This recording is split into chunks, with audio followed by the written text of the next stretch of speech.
গুরবে নমঃ। অজ্ঞানতিমিরান্ধস্যু জ্ঞানঞ্জনশলাকয়া চক্ষুরন্মিলিতাং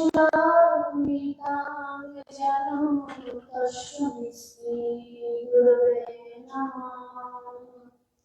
गुरु ब्रह्मा गुरु विष्णु गुरुदेव महेश्वर गुरुदेव परब्रह्म तस्मै श्रीगुरवे नमः। तप्तकाञ्चन गौराङ्गी राधे वृन्दावनेश्वरी सुते देवी प्रणमामि हरिप्रिये। ॐ वृन्दाय तुलसी देव्यो प्रियायै केशवजा कृष्ण भक्ति पदे देवी सत्यवत्यै नमो नमो। जय जय तुलसी देवी माता।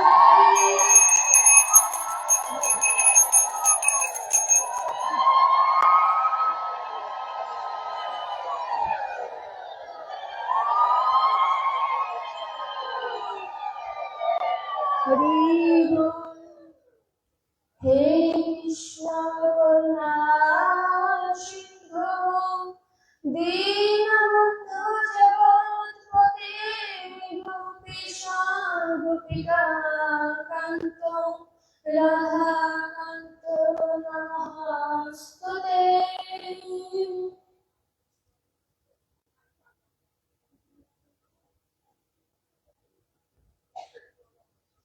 जय जय भागवत प्रेमानंदे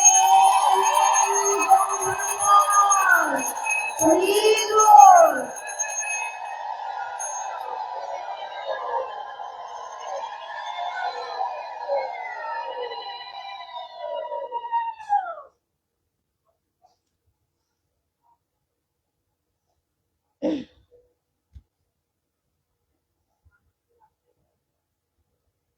হরে কৃষ্ণ। উপস্থিত সকল কৃষ্ণ ভক্তবৃন্দ এবং যে যেখানে সাকারে অথবা নিরাকারে উপাসনা করছেন, ভজন করছেন, সকলের আকুল চরণে এই অধমের দণ্ডবৎ প্রণাম। আজ এখানে যাদের মাধ্যমে আমার ভক্ত সঙ্গ করার সুযোগ হয়েছে তারা আমার পরম বান্ধব। বান্ধব বলবো না, ইহজগতে কেউ যদি এই সুবিধার্থে কোনো কাজে আসে তাকে বান্ধব বলা হয়, আর যে পরমের সাথে যুক্ত করে দেয় সে হচ্ছে পরম বান্ধব। তদ্রূপ এখানেও আমার পরম বান্ধব রয়েছে শ্রদ্ধেয় রামচন্দ্র বারোই, তার বড় ছেলে বাবুল আঙ্কেল, তিনি আমার পরম বান্ধব। বলতে পারেন কিভাবে সে আমার পরম বান্ধব হলো? তিনি যদি আমাকে ডেকে না আনতেন আপনাদের মতো ভক্ত সঙ্গ আমার করা হতো না। ভগবানের চরণ পাবো এমন কোন কর্ম আমি করিনি, কিন্তু ভক্তের তো দয়ার শরীর। আমার ভক্তের কাছে নিবেদন যে ভক্তগণ আমি গোবিন্দের চরণ পাই বা না পাই, আমাকে যদি গোবিন্দ আবার পাঠায় আমার যেন পিছনের জনিতে জন্ম না দেয়। আপনাদের মতো ভক্ত সঙ্গ করতে করতে যেন আমার মৃত্যু হয়, এই আশীর্বাদ চাই আপনাদের কাছে।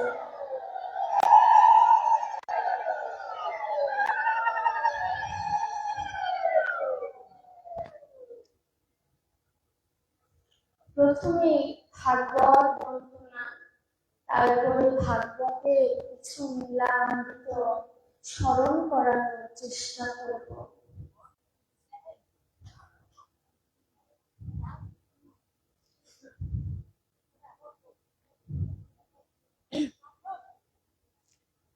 কাশী কাঞ্চি অবন্তী দ্বারাকালী ইত্যাদি তীর্থ পর্যটনে যাদিশং পুনরাদিশং পুনরাবৃত্তি শ্রীমদ্ ভাগবত কথা শ্রবণে বিরতা একদা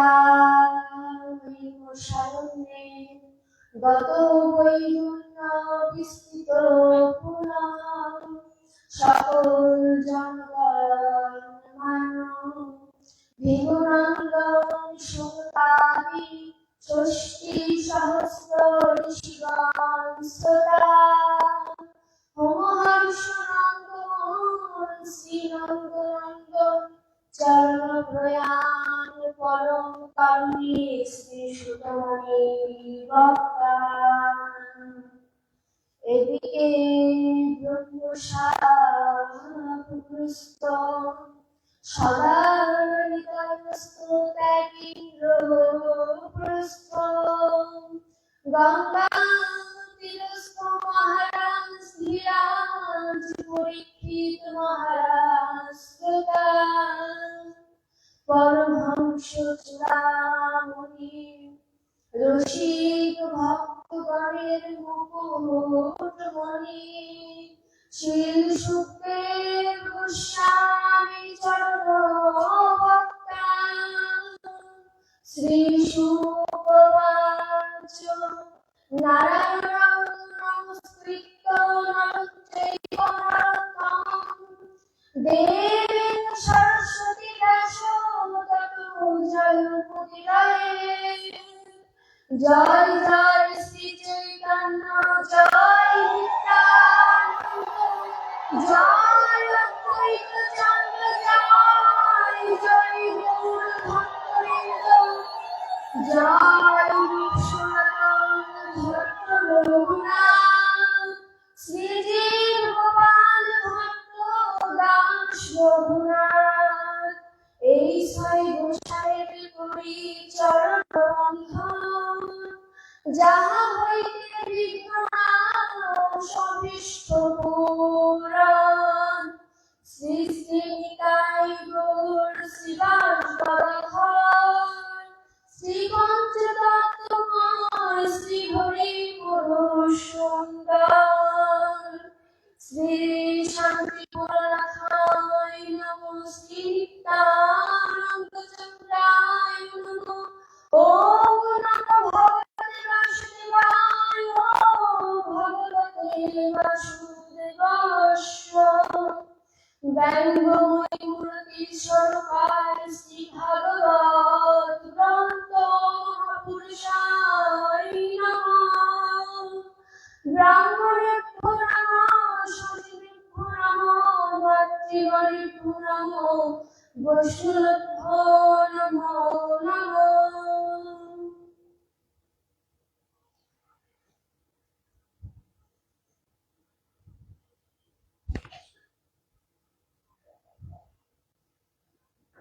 ভাগবতের বর্ণনা আমরা কিছুটা সরল করলাম।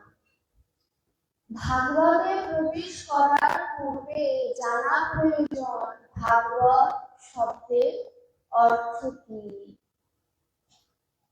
ভা শব্দের অর্থ ভাতেষু সর্ব শাস্ত্রেষু। ব শব্দের অর্থ গতির যস্য অলৌকিকর। ব শব্দের অর্থ বরিষ্ঠান সর্বশাস্ত্রেষু। ত শব্দের অর্থ তরুণী ভবামুখী। ভাতেষু সর্বশাস্ত্রেষু শব্দের অর্থ কি? এই ভাগবত হচ্ছে সূর্য সহ। গতে কি বললাম? গতির যস্য অলৌকিকর, অর্থাৎ লৌকিক থেকে অলৌকিকে নিয়ে যায় এই আমার ভাগবত গ্রন্থ। ব শব্দের অর্থ কি বললাম? বরিষ্ঠান সর্বশাস্ত্রেষু, অর্থাৎ সর্বশাস্ত্র অপেক্ষা ভাগবত শ্রেষ্ঠ। ত শব্দের অর্থ আমার মতো পরিধর জীবের জন্য তরুণী ভবামুখী। একমাত্র শাস্ত্র গ্রন্থের মধ্যে একমাত্র ভাগবতী এমন শাস্ত্র, কেউ যদি অরণ্য চিনতে একটি শ্লোক অথবা একটি শ্লোকের স্মরণ করে ভগবানকে সাধু সাধু বলে গ্রহণ করে। হরি বল।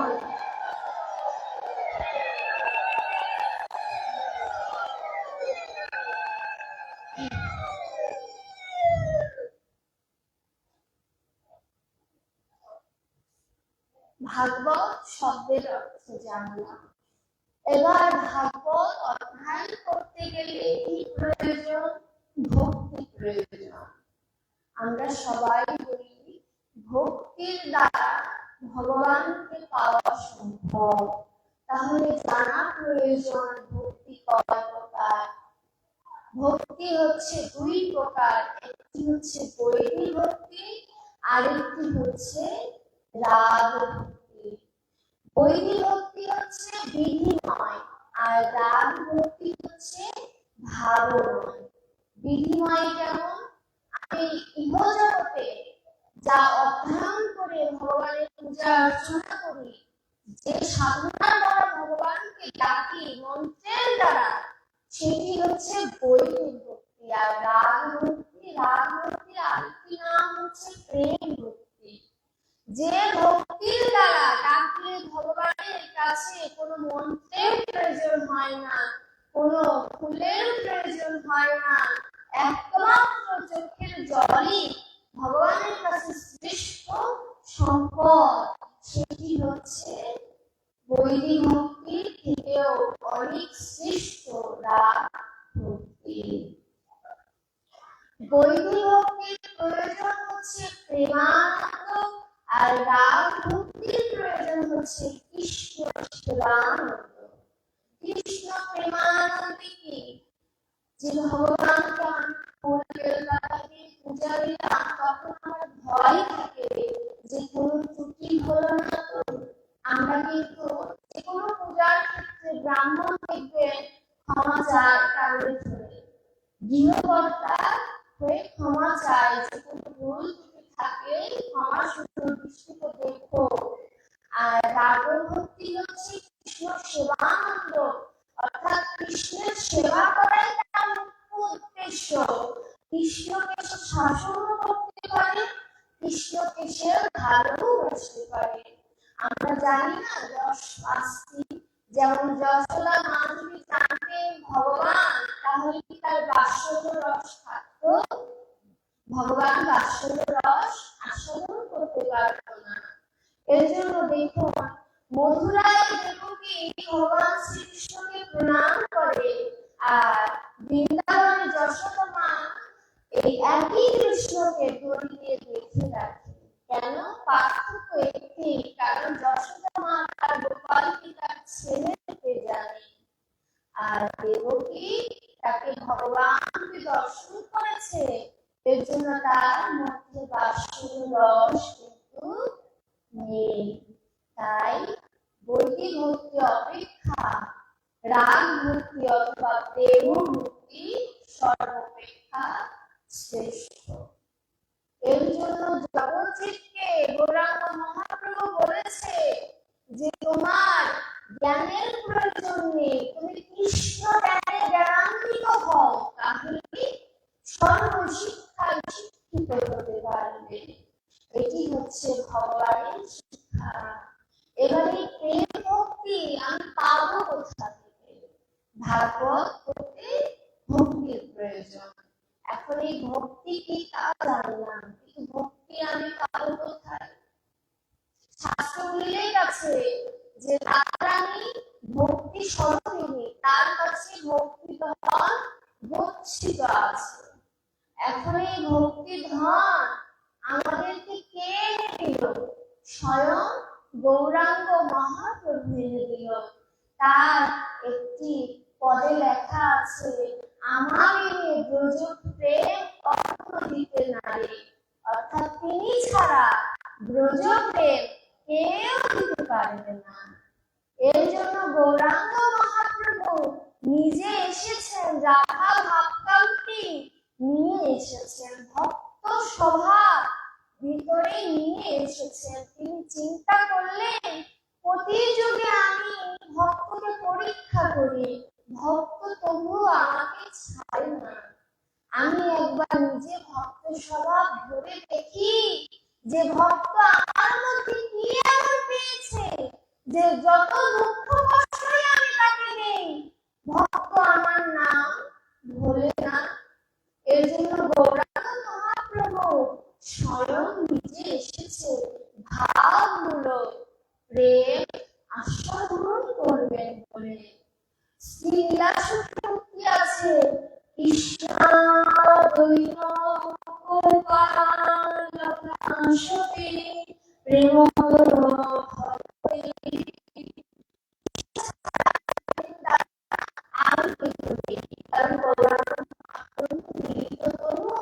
তার বিশেষণ হচ্ছে গৌরাঙ্গ।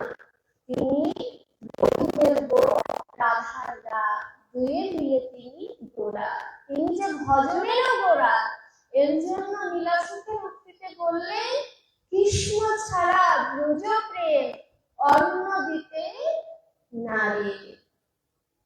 এবার ব্রজের যে প্রেম আর নদিয়ার যিনি প্রেম দাতা তিনি কিন্তু এক নন। এবার বলবেন যদি একই বস্তু দুই যুগে আসে তাহলে কেন এক হবে না? কৃষ্ণ ছিল প্রেম অর্থাৎ প্রেমের বিষয়বস্তু, আর গৌরাঙ্গ মহাপ্রভু হচ্ছে প্রেম দাতা, তিনি প্রেম দান করে। যে প্রেমের বিষয়বস্তু সে কিন্তু জানে না প্রেম বস্তুটি কি। এই জানার লোক ছিল বলেই তো তিনি এই নদিয়াতে নেমে এসেছে প্রেমটাকে আস্বাদন করতে। শিল গোস্বামী খবর দিলেন তুমি কৌতুকী মানে হঠাৎ করে ভগবান শ্রীকৃষ্ণ রাধারানীর প্রেম ভাণ্ড থেকে ধন চুরি করে নিয়েছে। কে দেখেছে? যে ভাবে ভাবান্বিত ছিল তিনি তার ভাব নয়নে দর্শন করেছে। কোন পদকর্তা নিজের এই মানুষ পক্ষে কিন্তু সেই লীলা দর্শন করেনি, সবাই ভাব নয়নে দর্শন করেছে। ভাব নয়ন ছাড়া গোবিন্দকে দর্শন করা এত সহজ কথা নয়। অদ্বৈত মহাপ্রভু বললেন করাই কৃষ্ণ অদ্বৈত নাম কৃষ্ণের কিঙ্কর। অদ্বৈত মহাপ্রভুর ডাকে গৌরাঙ্গ মহাপ্রভু এসেছিলেন, আমরা সকলে জানি।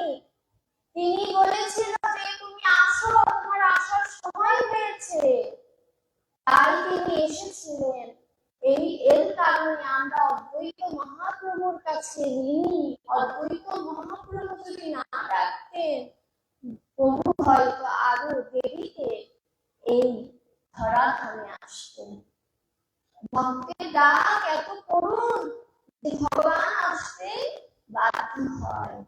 এবার ভক্তির প্রয়োজন আমরা জানলাম, ভক্তি কোথায় আছে তাও জানলাম। এখন ভক্তি যে আমি নেব বা ভক্তি রূপ যে ধারণ করব, আমার ভিতরে কামনা বাসনা রয়েছে, আমি ভক্তিকে কিভাবে অবলম্বন করব? প্রশ্ন। কাম প্রেম দুই বস্তু একই ভাণ্ডে রয়, কামকে ত্যাগ করিয়া কৃষ্ণ সুধা খাইতে হয়। অর্থাৎ আমার দেহের ভিতরে কাম থাকুক তাতে দুঃখ নাই, কিন্তু সেই কামটা যেন ভগবানের চরণে অর্পণ করে দিতে পারে। কামটা যেন গোবিন্দকে কামনা করার মতো হয়, আর প্রেমটা যেন গোবিন্দের চরণে নিয়োজিত থাকে। এর জন্য ভাগবত বললেন কাম প্রেম দুই বস্তু একই ভাণ্ডে রয়, কামকে ত্যাগ করিয়া কৃষ্ণ সুধা খাইতে হয়। নিম্নগামী যে যায় তার নাম ধারা, ঊর্ধ্বগামী যে যায় সে হয় রাধা। ঊর্ধ্বগামী হতে হবে, নিম্নগামী যে যাবে তার নাম ধারা। সব কথা তো বলা যায় না, তার নাম ধারা। সেই ধারাকে বর্জন করে যে ঊর্ধ্বগামী হবে সে হবে রাধা। আমরা সেই শাস্ত্রে বললে কিন্তু অনুকরণ করতে দোষ কোথায়? তার মতো হতে দোষ কোথায়? তার মতো তার ভাবকান্তি যদি ধারণ করতে পারি আর মাথার বস্তু পিতৃ বস্তু যদি মাথায় ধরে রাখতে পারি, অযথায় যদি অপচয় না করি, তবে রাধারানী অবশ্যই মাথায় থাকবে। এর জন্য ভজন করার আগে গুরুদেবের কাছে যেতে হয়। শাস্ত্রে বললেন যে জীবের গুরুকর্ণ নাহি হয় সে জীব শুকর সম জানিবে নিশ্চয়। সুতরাং গুরুদেবের কাছে যেতে হবে। গুরুদেব আমাকে জানিয়ে দেবে যে কিভাবে ভজন করতে হবে, নিত্য বস্তু কিভাবে ধারণ করতে হবে। এবার কাম প্রেম সম্পর্কে জানলাম। এবার জানতো যে আমার এই বিশ্বের মধ্যে থেকে আমি কিভাবে গোবিন্দকে স্মরণ করব। এই বিশ্ব হচ্ছে গুণময়, ক্রিয়াযুক্ত, ভাবময়, বিজ্ঞানযুক্ত। আমার ভগবান ক্রিয়াহীন, গুণাতীত, তিনি অসীম রূপের অধিকারী। তাহলে বিশ্ব থেকে আমি সেই পরম ব্রহ্মের খোঁজটা পাবো কিভাবে? ভগবান বললেন যে তুমি গীতা বলো। এখন ভক্ত জিজ্ঞাসা করলেন যে আমি ভাগবত নিয়ে বসেছি, কেন আমি গীতা পড়বো? প্রশ্ন আসতে পারে না? গীতার 18টি অধ্যায়ের সবার শেষে যোগ শব্দটি লেখা আছে। অর্থাৎ তুমি বিষাদ চলে আসছো, বিষাদটাকে ভগবানের সাথে যোগ করে দাও। তুমি ভক্তি যোগে আছো, ভক্তিটাকে ভগবানের সাথে যোগ করে দাও। তুমি মোক্ষ যোগে আছো, মোক্ষটাকে গোবিন্দের সাথে যোগ করে দাও। ভক্ত বলল তাই কি আবার হয়? বিষাদের সাথে তখন গোবিন্দের সাথে যোগ করা যায়? পরিহত জীবের জন্য অভিনব তত্ত্ব দিলেন ভগবান যে কলির জীবের ক্ষমতা নাই পুত্র কন্যা আমাকে ডেকে আনবে। এর জন্য গুণময় বিশ্ব থেকে তুমি তোমার দেহের সকল কিছু সেই গোবিন্দের সাথে, পরম ব্রহ্মের সাথে যদি যুক্ত করতে পারো, গোবিন্দ এই জন্মে না হোক পরজন্মে তোমায় চিনি গ্রহণ করবে।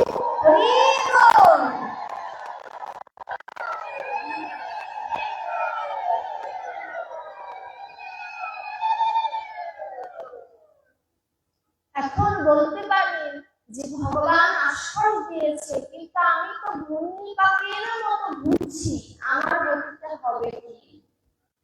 যাতা দেখেছেন বলুন? আমি দেখেছি, আমার তাওই মশাই হচ্ছে আগেকার মানুষ ঘুরে ঘুরে গম ভাবতো না, ঘুরে ঘুরে ডক্টর মহানন্দজি বলেন যে আমাদের এই বিশ্বের দৈর্ঘ্যের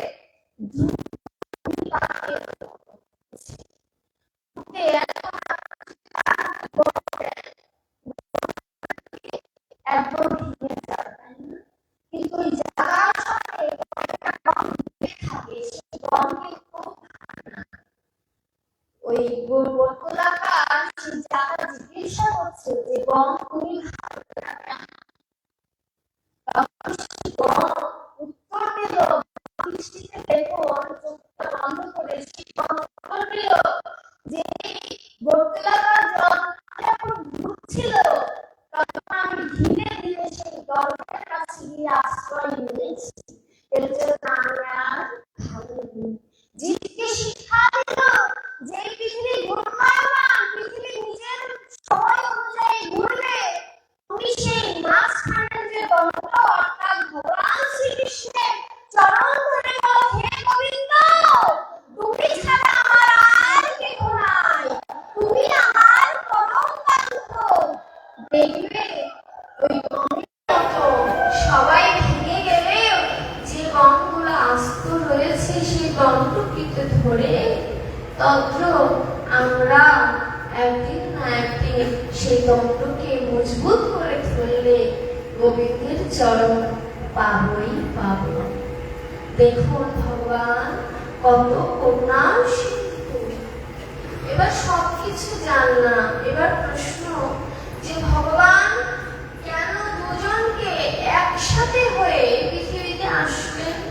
তিনি তো শুধু রাধারানীকেই পাঠিয়ে দিতে পারতেন, অথবা তারা যে এতগুলো সখা, যে কোনো একজন সখাকে পাঠিয়ে দিতে পারতেন, অথবা নিত্যানন্দকে পাঠিয়ে দিতে পারতেন। কারণ গৌরাঙ্গ মহাপ্রভুর দুটি গৌণ, দুটি মুখ্য কারণ ছিল এই পৃথিবীতে আসার। গৌণ বহিরঙ্গ কারণ ছিল যুব ধর্ম প্রচার, আর মুখ্য বহিরঙ্গ ছিল ব্রজ প্রেম দান। আর গৌণ বহিরঙ্গ ছিল অদ্বৈত মহাপ্রভুর যে করুণার দান, সেই প্রার্থনাকে তিনি আর ফেলতে পারলেন না। আর গৌণ অন্তরঙ্গ ছিল তিন বাঞ্ছাপূর্ণ। রাধারানীর যে প্রেমের যে লালসা, সেখান থেকে তার তিনটি বাঞ্ছা পূর্ণ করার সাত জাগে। এর জন্য গৌরাঙ্গ মহাপ্রভু এই ধরাধামে আসেন। ভক্তি বিনা এই জগতে কোনো মাধ্যম নেই গোবিন্দকে পাওয়ার। শ্রীল গোস্বামী বললেন তিনি করুণায় অবতীর্ণ, তিনি করুণা করে এসেছেন, জীবের যোগ্যতা নেই তাকে ডাকার। তিনি প্রয়াসলব্ধ নয়, তিনি প্রসাদলব্ধ। অর্থাৎ তিনি যদি করুণা করে না আসে, তাহলে তাকে পাওয়া সম্ভব নয়। যেমন বিদ্যালয়ের সামনে আপনি ফল দিয়েছেন, ঠাকুর মশাইয়ের সামনে আপনি হাত পেতেছেন, ঠাকুর মশাই আপনাকে দেবে কিনা এটা তার করুণা, কিন্তু হাত পেতে থাকা এটা আপনার সাধনা। তত ভগবান শ্রীকৃষ্ণ প্রয়াসলব্ধ নয়। আপনি সরাসরি মন্দিরে যে নিজে হাতে প্রসাদ তুলে খেতে কিন্তু পারবেন না, এটি হচ্ছে প্রয়াস। তিনি প্রয়াসলব্ধ নয়, তিনি প্রসাদলব্ধ। অর্থাৎ আমার করুণার ডাকে তার মনের ভিতরে যদি একটু নাড়া দেয়, তবেই তিনি সেই গোলক থেকে এই ভূলোকে আসবেন। এবার বলতে পারেন যে আমরা কলির জীব, আমরা স্বার্থ ছাড়া কিছু করি না, আমি নিজেও করি না। এখন কৃষ্ণকে ভালোবাসলে আমার শেষের দিনের গতি কি হবে প্রশ্ন আসতে পারে। এই প্রশ্ন শুধু আমাদের নয়, এই প্রশ্ন স্বয়ং ব্রহ্মা বিষ্ণুর ছিল। নারদ বিনার সুরে কৃষ্ণ নাম করতে করতে এই মর্তে আসে। এক বুড়িমা তাকে দর্শন করে বলে যে নারদ, তুমি তো সারাক্ষণ কৃষ্ণ নাম করো, বলতে আমায় পারো যে কৃষ্ণ নাম করলে আমার শেষের দিনের গতি কি হবে? নারদ বলল, এই প্রশ্নের উত্তর আমার জানা নাই, আমি আমার পিতার কাছে জিজ্ঞাসা করব। নারদের পিতার নাম কি? ব্রহ্মা। ব্রহ্মাকে জিজ্ঞাসা করলেন। ব্রহ্মা চার মুখে কৃষ্ণ নাম করে। ব্রহ্মা বলে যে আমি তো নাম করি, কিন্তু নাম করলে কি গতি হবে আমার তো জানা নাই। ব্রহ্মা সহ নারদ গেলেন শিবের কাছে। শিব বললেন আমি পঞ্চমুখে নাম করি, কিন্তু নাম করলে গতি কি হবে আমার জানা নাই। যে নামের নামই তাকে জিজ্ঞাসা করি যে নাম করলে কি গতি হবে। বিষ্ণুর কাছে গেলেন যে ভগবান তুমি বলো নাম করলে কি গতি হবে। বিষ্ণু হেসে বলে যে নাম করলে কি গতি হবে আমার তো জানা নাই। সর্বনাশ, কেউ জানে না। এখন বিষ্ণু বলল যে উত্তর একজন দিতে পারে। মধুরায় আমার এক ভক্ত আছে সন্দীপন মুনি। সন্দীপন মুনি ছিলেন কৃষ্ণ বলরামের গুরুদেব। সেই সন্দীপন মুনি এই প্রশ্নের উত্তর দিতে পারে।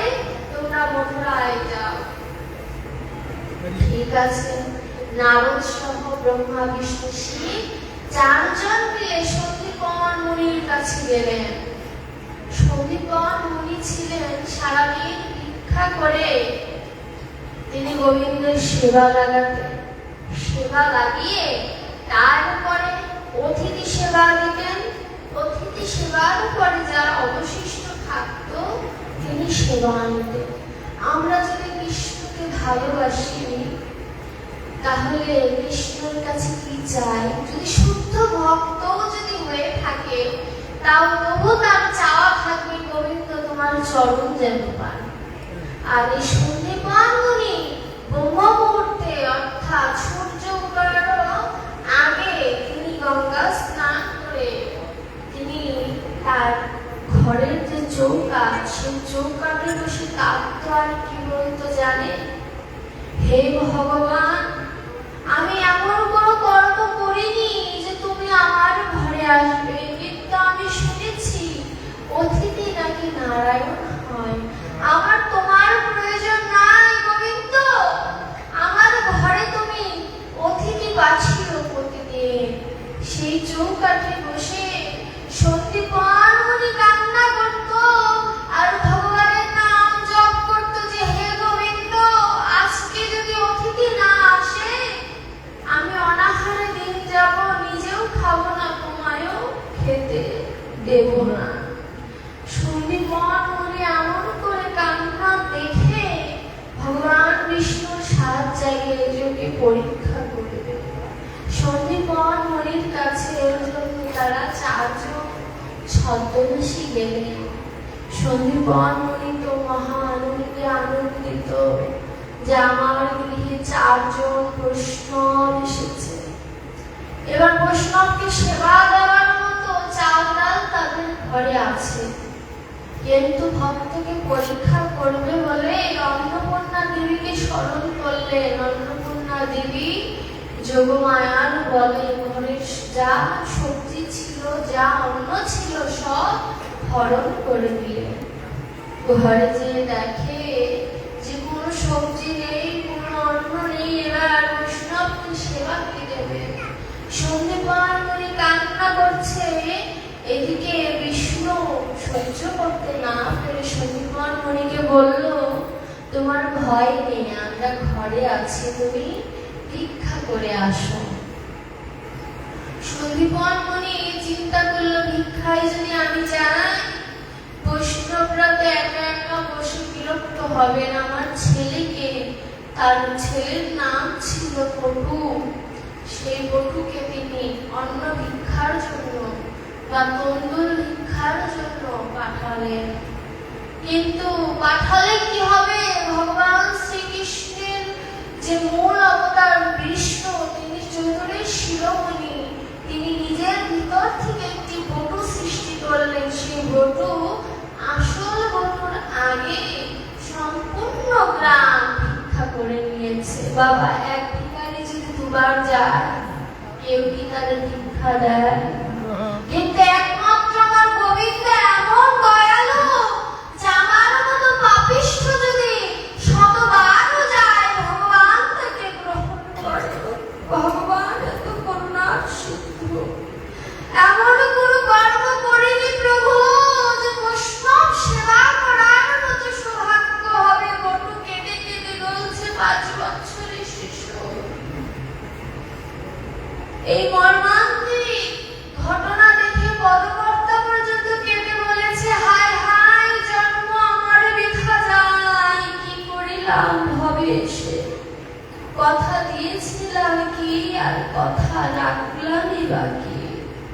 বটু কেঁদে কেঁদে মাধবের মন্দিরে যেয়ে বলছে যে হে ভগবান, এই প্রথম আমার বৈষ্ণব সেবার সৌভাগ্য হয়েছে, তুমি আমায় আশীর্বাদ করো, আমি যেন মায়ায় নিজেকে যেন বন্দি করে রাখি না। তুমি আমায় আশীর্বাদ করো যেন বৈষ্ণব সেবার জন্য যতটুকু ভক্তির প্রয়োজন ততটুকু ভক্তি যেন আমার ভিতরে থাকে। কতটা পুণ্যবান ব্যক্তি ওই ছোট্ট শিশু! পূর্বজন্মের সুকৃতি না থাকলে কোনোদিন সাধু সেবা বৈষ্ণব সেবা দেওয়া যায় না বাবা। কোটি জন্মের সুকৃতি যদি থাকে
আসে না।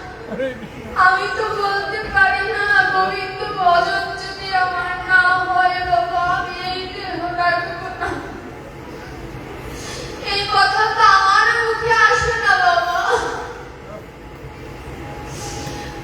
উঠে যখন যমুনায় ঝাঁপ দেবে সুখ পাখি টানে এসে বলে বৃন্দাবনে কেউ অনাহারে থাকে না, তুমি যমুনা পার হয়ে বৃন্দাবনে যাও। বটু ভাবছে এই যমুনা আমি পার হব কেমন করে। এ যে শুধু যমুনা নয়, এ যে জীবকে শিক্ষা দিচ্ছে একদিন তোমাকে ওই ঘাটে এসে চিন্তা করতে হবে আমি পার হব কেমন করে।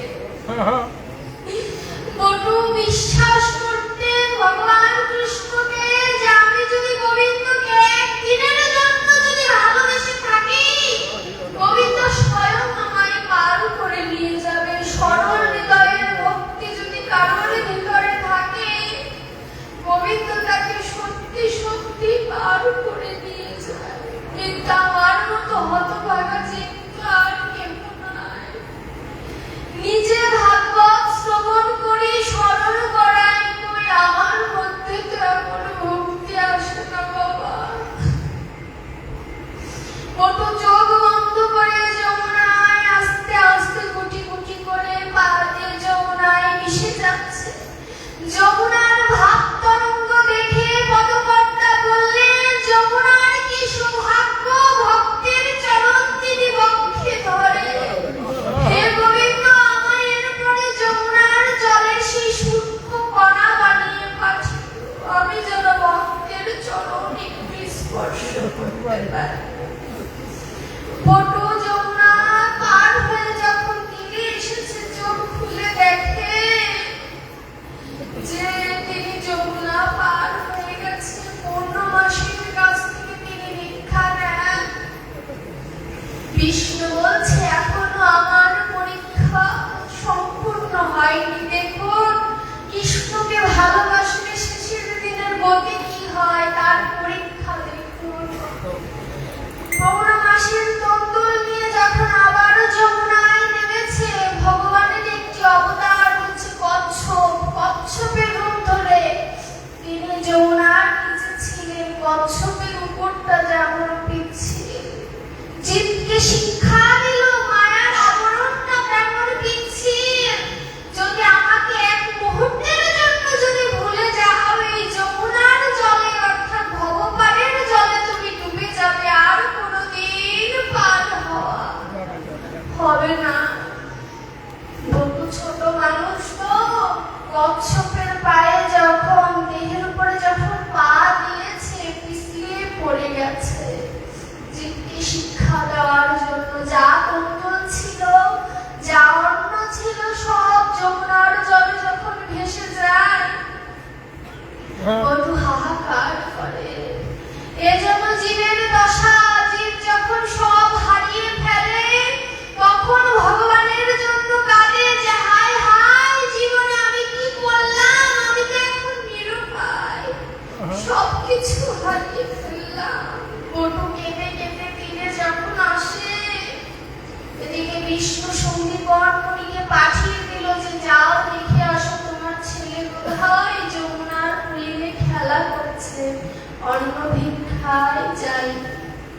সন্দীপন মুনি এসে দেখে বটু কাঁদে। বটু সব খুলে বলে। বটু বলে যে বাবা বৈষ্ণব সেবা দেওয়ার জন্য যদি মহা অপরাধ করতে হয় আজ আমি করবো, আমি চুরি করবো।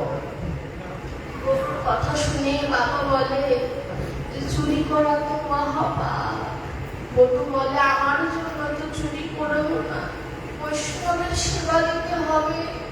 ভগবান যদি আমায় প্রশ্ন করে কেন চুরি করেছি সম্পূর্ণ দোষ নিজের ঘাড়ে নিয়ে নেব, কিন্তু বৈষ্ণবের সেবা অপরাধী হতে পারবো না। জীবকে শিক্ষা দিলে যে কোনো বৈষ্ণব যদি ঘরে আসে তাকে খালি মুখে পাঠিয়ে দিও না, গৃহের অমঙ্গল হয়। বটু এক দোকানের ভিতরে ঢুকেছে, সকল কিছু চুরি করা হয়ে গেছে।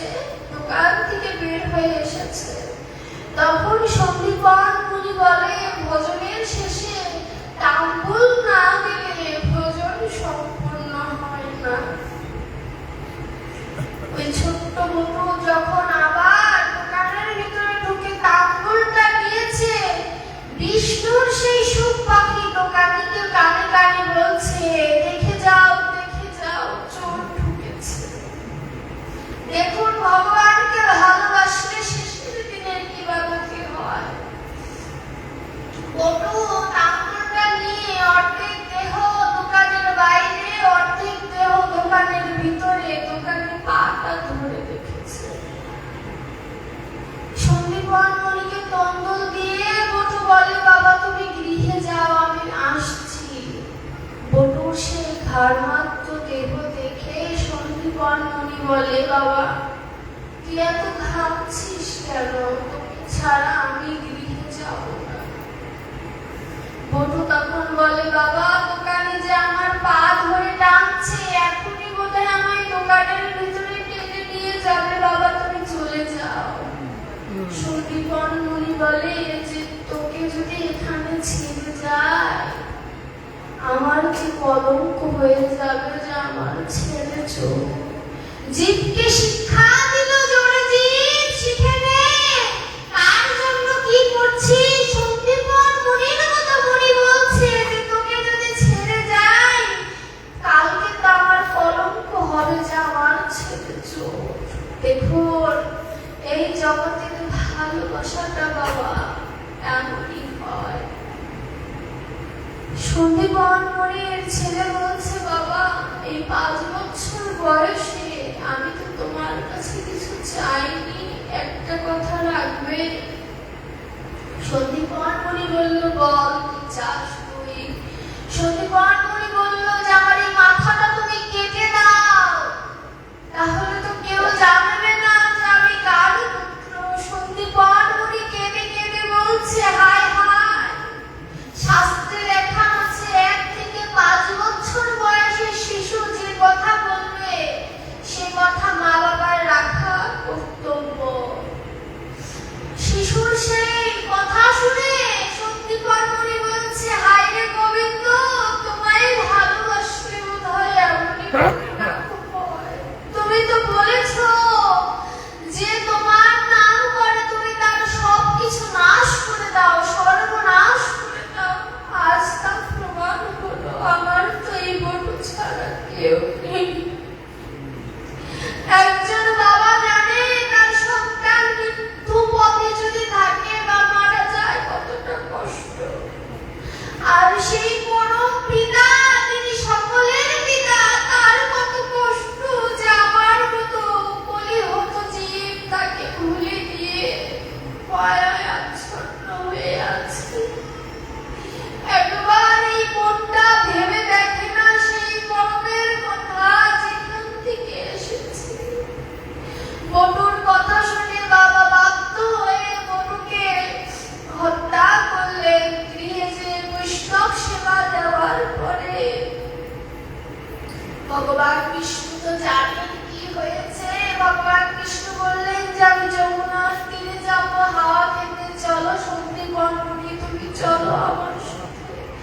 এদিকে দোকানিও ওই মাথা কাটা দেহটা যমুনায় ফেলে দিয়েছে, আবার সন্দীপন মণিও তার ছেলের মাথাটা যমুনায় ফেলে দিয়েছে। এই দুটি দেহকে বিষ্ণু দেখে সন্দীপন মণিকে বলে, তুমি কি চেনো এই বাচ্চা শিশুকে? সন্দীপন মণি মুখ ঘুরিয়ে বলে যে এই শিশুকে আমি চিনি না। দেখুন ভগবান বিষ্ণু সে তো আর জানে না, তিনি চিন্তা করছে যে বৈষ্ণব কষ্ট পাবে, আমি বলবো না। ঠিক যেন আমাদের শ্রীবাসের পুত্র যখন মারা গিয়েছিল, শ্রীবাস যেমন বলেছিল কই কিছু হয়নি তো, তুমি যেখানে আছো প্রভু সেখানে তো খারাপ কিছু হতে পারে না, যেখানে তার পুত্র মারা গিয়েছে। তদ্রূপ সন্দীপন মণিও বলছে আমি চিনি না। ভগবান নিজের রূপ ধারণ করলেন। সন্দীপন মণি তাকে প্রণাম জানিয়ে বলল, জোরে জীব দেখে নে আমায় যদি ভালোবাসি সেই সন্দীপন মণির মতো আমি তোকে টেনে হিঁচড়ে মাটিতে নামিয়ে দেব। এমন যদি হয় দশা কেউ কি গোবিন্দকে ডাকবে বাবা? গোবিন্দকে বলল আমায় যদি পেতে হয় খাঁটি সোনার মতো আমি প্রয়োগ করে নেব। এবার ব্রহ্মাকে বলল, তুমি জোড়া লাগাতে পারো নাকি দেহটা দেখো। ব্রহ্মা পারলেন না, শিব পারলেন না, ভগবান বিষ্ণু পারলেন না। নারদ মুনি যখন এই পুত্রটাকে ধরেছে, পুত্রটা জ্যান্ত হয়ে গেছে। নারদ মুনি বলছে, ভগবান তুমি দাঁড়াও, আমি বুড়িমায়ের উত্তরটা দিয়ে আসি। কি উত্তর দিয়েছিল জানো? যে ভক্ত অপেক্ষা কেউ শ্রেষ্ঠ নয়, ভক্তের চরণ ধুলি যদি মস্তকে থাকে আর গোবিন্দের কৃপা যদি থাকে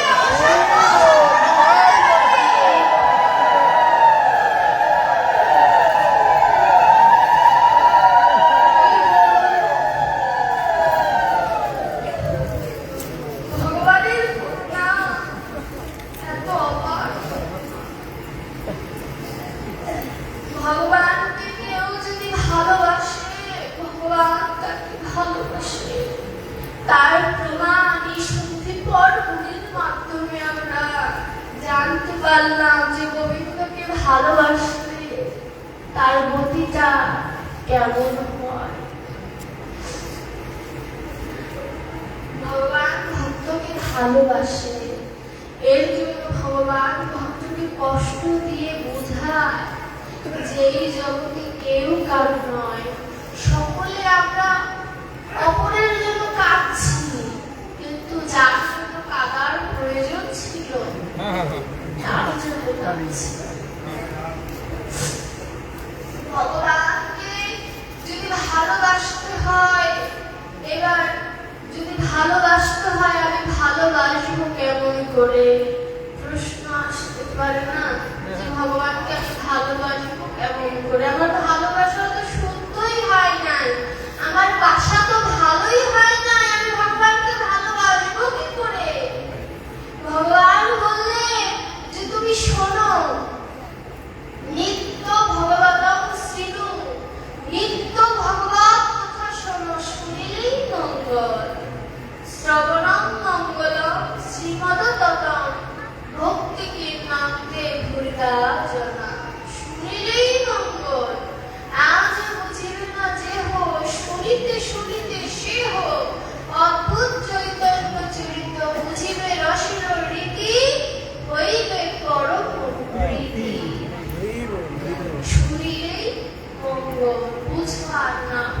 কৃষ্ণ শব্দের অর্থ হচ্ছে আকর্ষণ করা। এমনই মধুময় না যে একবার যদি কর্ম দিয়ে প্রবেশ করে অন্তরে, একদিন না একদিন ঠিকই ঢুকবে, ঠিকই ঢুকবে, ঠিকই একদিন না একদিন আমাকে কলিহত জীবকে ঠিকই কিবা করবে। চণ্ডীদাস বলে যে একুল ওকুল দুকুল গোকুল, আপন বলিব কারে, শীতল বলিয়া শরণ লইলাম তোয়ার কবল চরণ। একুল ওকুল দুকুল, কোন কুলে আপন বলতে কেউ নেই। তাই ভেবে চণ্ডীদাস বললেন, সবকিছু ছেড়ে তোমার কমল চরণের শরণ লইল, কৃপা করো আমার। এই যে ভক্তের ডাক, তুমি আমায় কৃপা করো, এই কথাটা যেদিন ভিতর থেকে আসবে, সেদিন ভজন এর ধাপে এক ধাপ এগিয়ে যাব। তার আগে কোনদিন ভগবানের কাছে আগানো সম্ভব নয়। তার আগে কোনদিন আগানো সম্ভব। আমরা ভাগবত কি জানলাম, প্রেম ভক্তি জানলাম, ভগবানকে ডাকলে কি হবে জানলাম।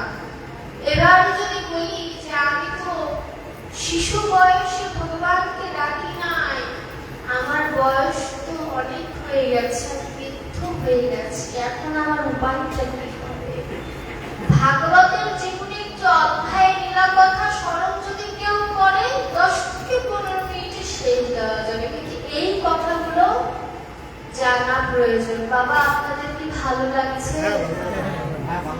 না হলে আমি লীলার ভিতরে প্রবেশ করবো, এগুলো জানা প্রয়োজন।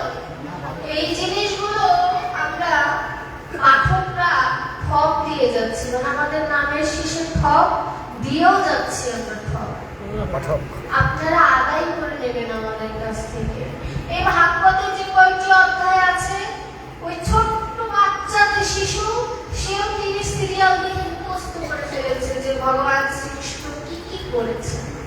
কিন্তু এই যে আমি যা বললাম, যা গোবিন্দ আমাকে দিয়ে বলালেন, এই কথাগুলো থেকে আমরা হারিয়ে যাই।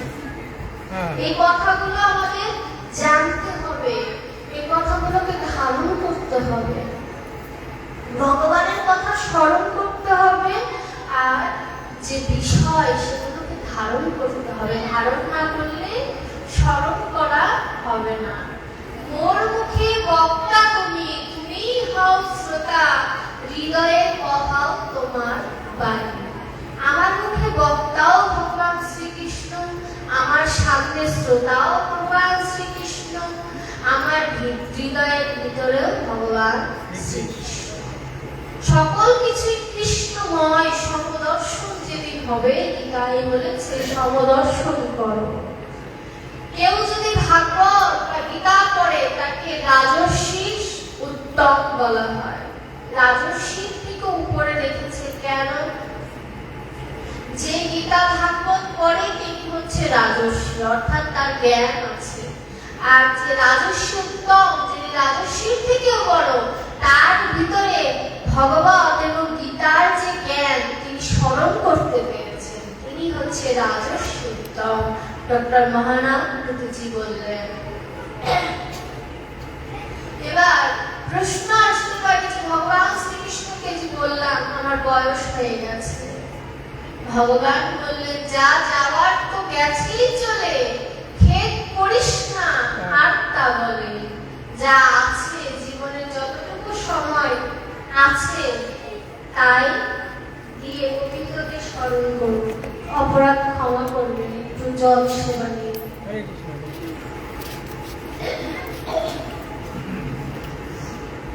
এই যে এই শুরুছি, এই যে মোমবাতি নিতে যাচ্ছি, আর একটা যাই দাও, মোমবাতি একটা যাই দাও।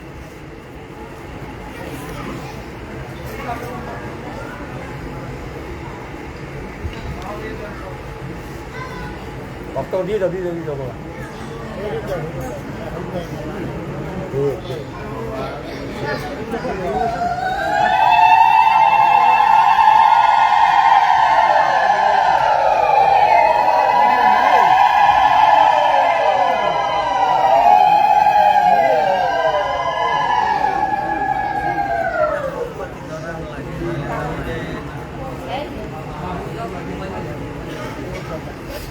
ভগবান শ্রীকৃষ্ণ বললেন যে যা চলে গেছে তা খেদ করো না, যেটুকু সময় আছে সেইটুকু সময় গোবিন্দকে স্মরণ করো।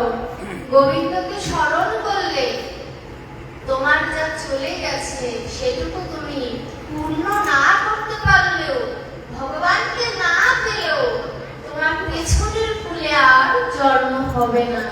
ভগবান আরেকটি সুযোগ দিবে নতুন করে ভগবানকে ভালোবাসার। ভগবান বললেন এমন করো, মরণ কথাটা রাখিও স্মরণ, অহং যাবে দূরে। অর্থাৎ মরণের কথাটা যদি আমি স্মরণ রাখতে পারি, অহংকার দূরীভূত হয়ে যাবে। মরণ কারোর কথা শোনে না, যে আর মরণ কারোর কথা শোনে না, এমনই একটি বিষয়বস্তু যে মনটি শেষ হয়ে গেল, এই মনটি এখন নিভিয়ে দেব, তাই না? নিভিয়ে দেওয়ার পরে এই ছোট্ট মনের কোনো মূল্য আছে? কোনো মূল্য নেই। যতটুকু মূল্য আছে ততটুকু মূল্য এই মানব দেহের নেই যদি এই প্রাণ পাখিটা একবার বের হয়ে যায়। তাহলে চিন্তা করুন, কি আমার করছি, এই দেহ আমার নয়, মা বাবা আমার, সেটিও ভুল কথা। সকলে আমাকে পেয়েছে, মা বাবা সাধনা করে আমাকে এনেছে, গুরুদেব আমায় সাধনা করে মন্ত্র দিয়েছে, সবকিছু সাধনার দ্বারা। অর্থাৎ কেউ কারণ নয়। সকলে আমরা ভগবানের কাছ থেকে এসেছি, ভগবানই একমাত্র উপায়। মরণ কারণ কথা শোনে না, সে যে যেথায় সেথায় যখন তখন সদাই দেয় না। বেঁচে আছো এই আশ্চর্য, দেহে নেই কোনো ব্রহ্মচর্য, দেহে যদি থাকতো একটু ধৈর্য, ঐশ্বর্য আর গায়ে ধরতো না। মরণ কারণ কথা শোনে না। মরবে বলে মনে রেখো, বেশি দিন বাঁচিবে দেখো। তুমি কথার মতো কথা শেখো, ওই মরণের দিন যাবে জানা।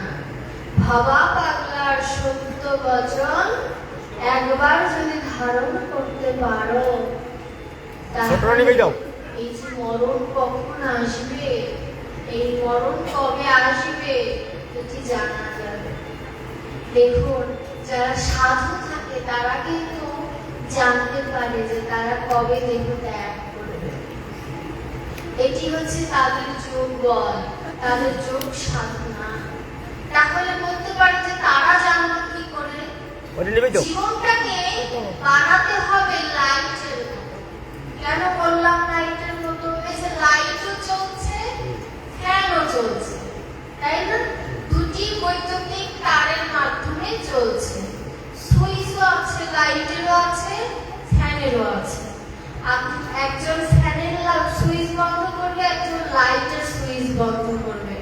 লাইটের সুইচ বন্ধ করার সাথে সাথে কিন্তু লাইট বন্ধ হয়ে যাবে। তো ফ্যানের সুইচ বন্ধ করলে কি তাই হয় বাবা? 2-3 বার দেবে, তারপরে বন্ধ হবে। অর্থাৎ আমি বোঝাতে চেয়েছি যে আমার মতো পরিণত জীবের অবস্থা ফ্যানের মতো হয়েছে। গোবিন্দ বন্ধ করে দিলেও আমি বলি আমি আমার মতো 2-3টা পাক নিই, তারপরে গোবিন্দের সাথে সারেন্ডার করি যে ভগবান আমি পারছি। কিন্তু যিনি শুদ্ধ বৈষ্ণব, তিনি ওই লাইটের মতো, যাকে একবার বন্ধ করলে বৈষ্ণব ওখানে স্থগিত, তিনি আর পা বাড়ায় না। তিনি চিন্তা করে গোবিন্দ সাড়া দিয়েছে, অবশ্যই সমস্যা হয়েছে। আমাদের জীবনটাকে এর জন্য এই লাইটের মধ্যে হতে বলেছে।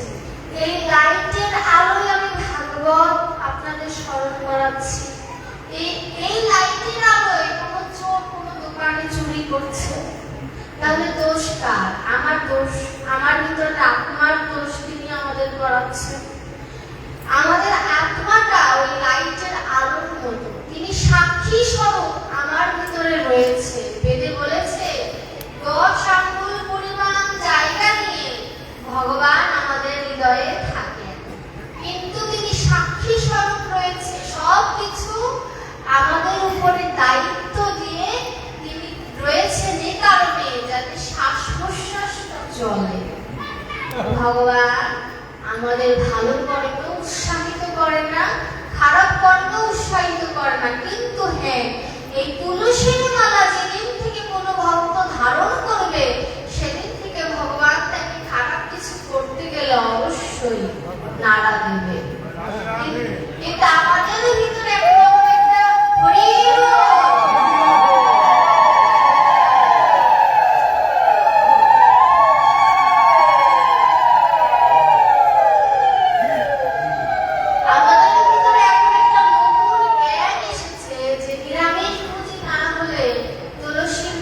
পড়া যায় না। নতুন একটা জ্ঞান এসেছে, এটি ভুল ধারণা। তুলসীর মালা সবার জন্য, কারণ ভগবান সবার। আমার ঘরে কি গোবিন্দ নেই? যে আমিষ খাই তার সে কি গোপাল সেবা দেয় না? তার ঘরে কি গোপাল নেই? গোপাল কি রাগ করে চলে গেছে? যদি রাগ করে চলে যায়, তাহলে গোবিন্দের ভিতরে সমদর্শন ভাব নাই, গোবিন্দ ভেঙে যাবে। এর জন্য গোবিন্দ বলেছে, যে গোপী যেমন আমি তার কাছে যাব। অর্থাৎ ভক্ত যে বলে না যে যথামন প্রপদ্যতে কাংস্তৈব ভজন মহ, যে আমাকে যেভাবে উপাসনা করে আমি তাকে সেভাবেই দর্শন দিই। এর জন্য এই জ্ঞান থেকে বের হয়ে আসতে হবে। আরেকটি জ্ঞান থেকেছে যে নিরামিষ খায় সেই সাধু।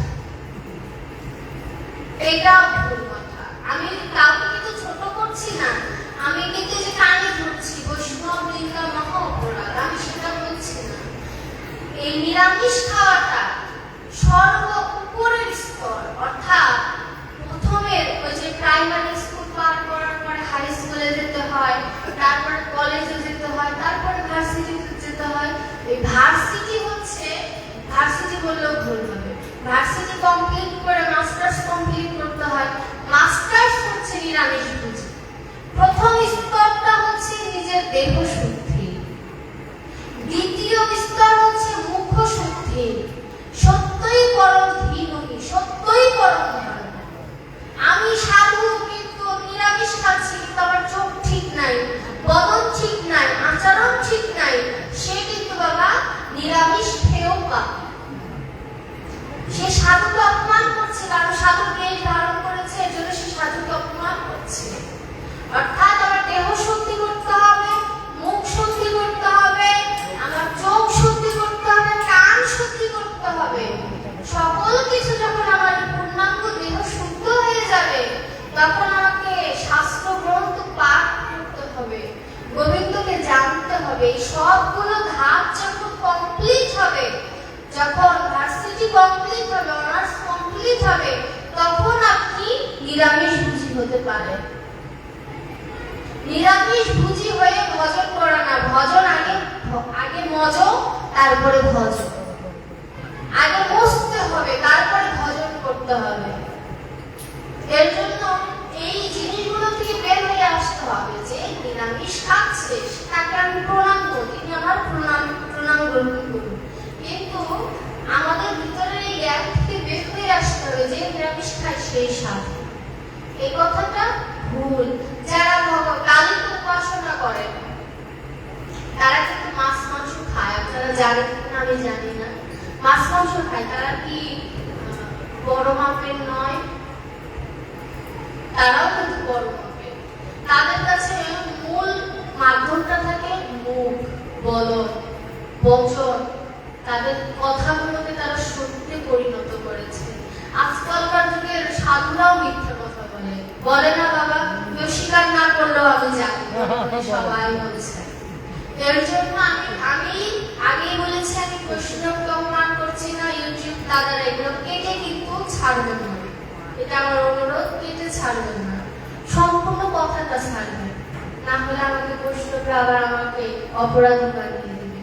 আমার কথার মূল উদ্দেশ্য হচ্ছে যে নিরামিষ ভোজী সে তো প্রণামের যোগ্য, যে নিরামিষ খায় নাই তাকে অবহেলা করবো এটাও নয়, তিনিও প্রণামের যোগ্য যদি তার প্রতি ভজন থাকে। আমার ভিতরে যদি ভজন একবার চলে আসে, ওই হরিদাসের মতো হবে। হরিদাস বলেছিল না 22 রজনী বেত্রাঘাতকে, যে নাম আমি ছাড়বো কি নাম আমায় ছাড়ে না। তদ্রূপ আমার দেহটা যদি ভজনে লেগে যায়, ওই আমিষ আমাকে ছেড়ে যাবে, আমাকে আর আমিষ ছাড়তে হবে। ওই আমিষ যেদিন আমাকে ছাড়বে, সেদিন সত্যিকার অর্থে আমিষ ছাড়া হবে। আর আমি যদি আমিষ ছাড়ি, সেটাকে আমিষ ছাড়া হবে না।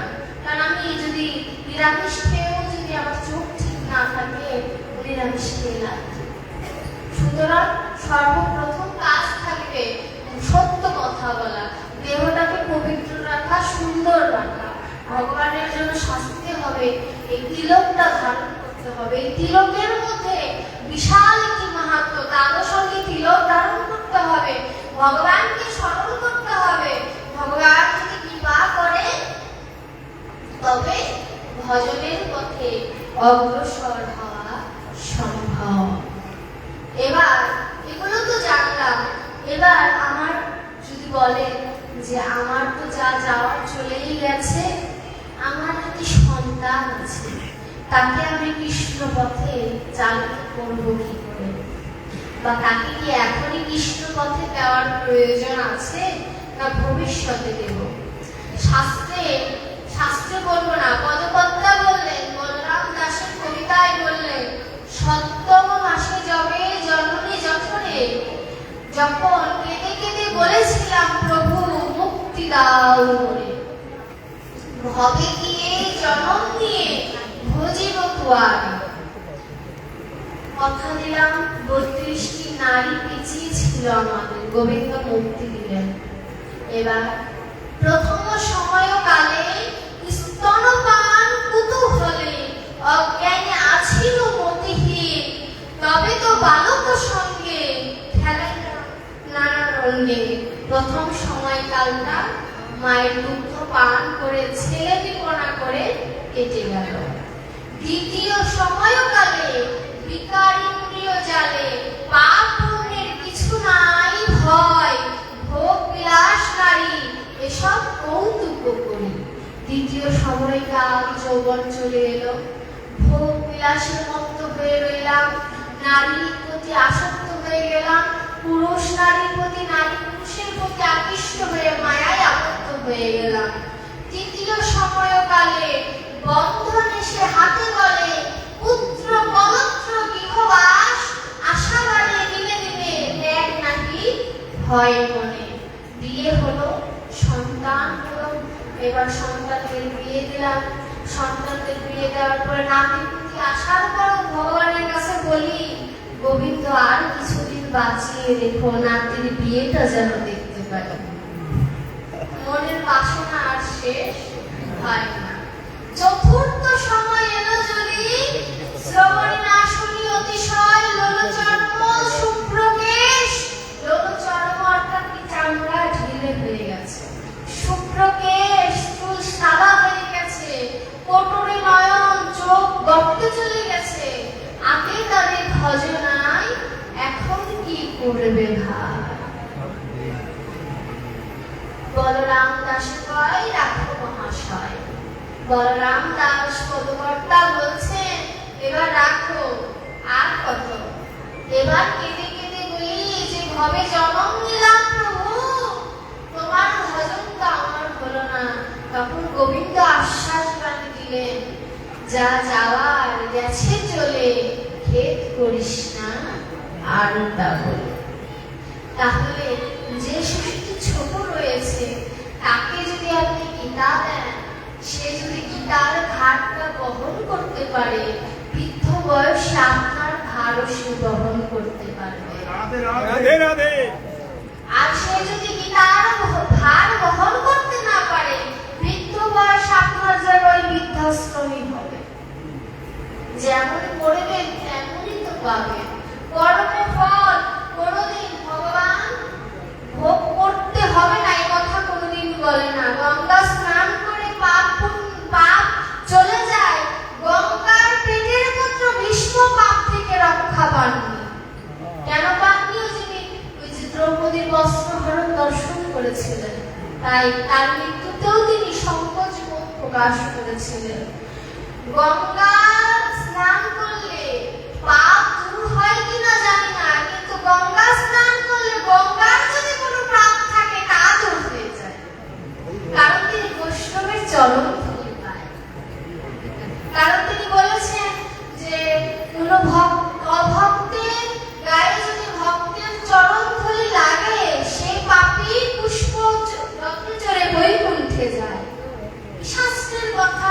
তাহলে কত ভক্ত অভক্ত যেই ইন্ডিয়ায় যায় সেই স্নান করে, অর্থাৎ তাহলে সকলে যদি স্নান করে পুণ্যবতী কিন্তু গঙ্গায় হবে, কারণ সে সম্পূর্ণ সব ভক্তের চরণ ধুলি তার বক্ষে রেখেছে।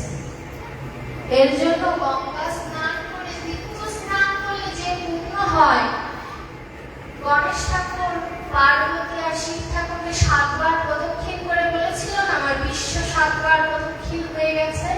তত যদি কারোর সামর্থ্য না থাকে সেই ভারতে যাওয়ার জন্য, মা বাবাকে পূজা করো, ভগবানকেও পূজা করার প্রয়োজন নাই। মা বাবাকে আশীর্বাদ করে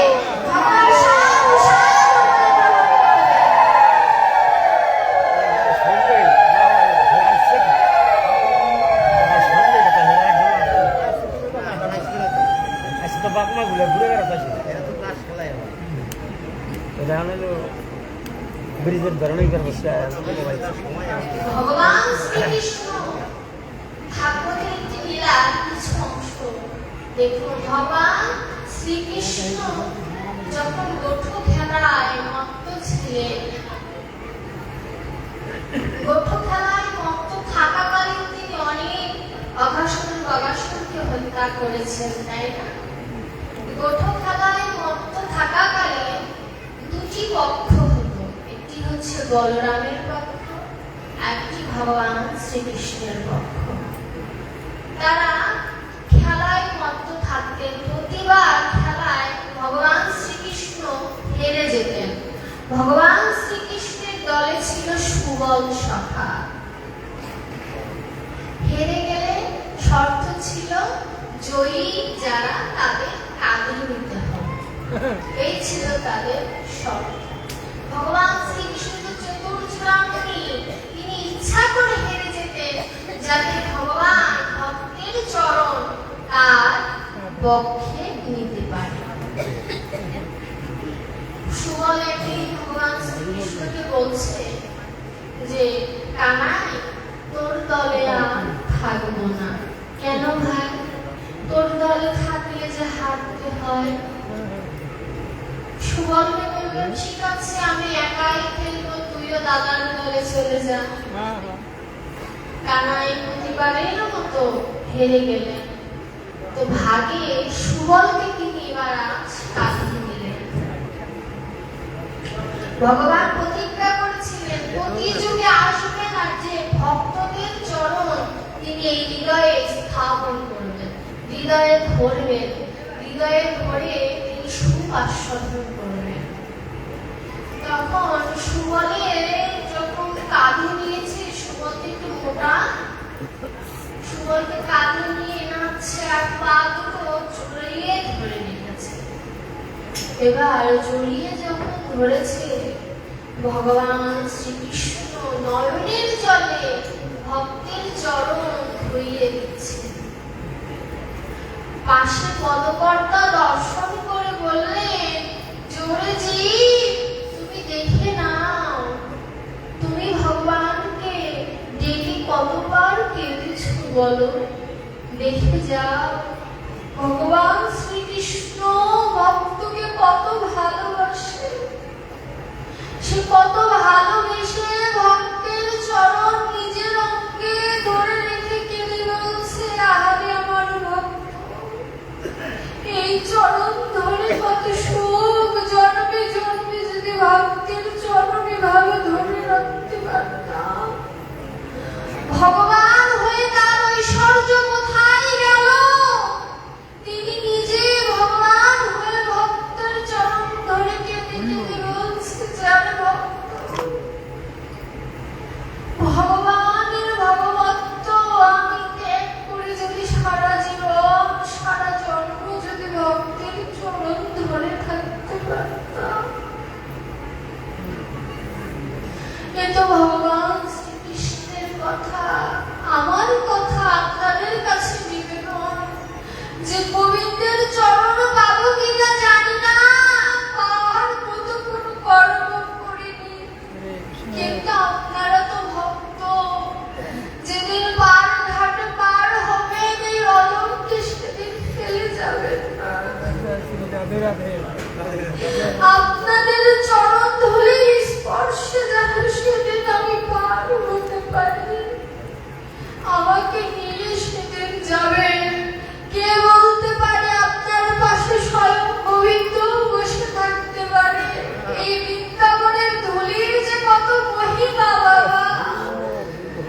রাখবো।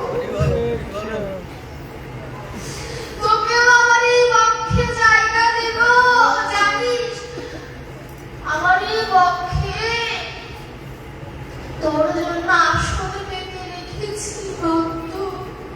তুই তো তোর হৃদয় মন্দিরে আমায় জায়গা দিবি না।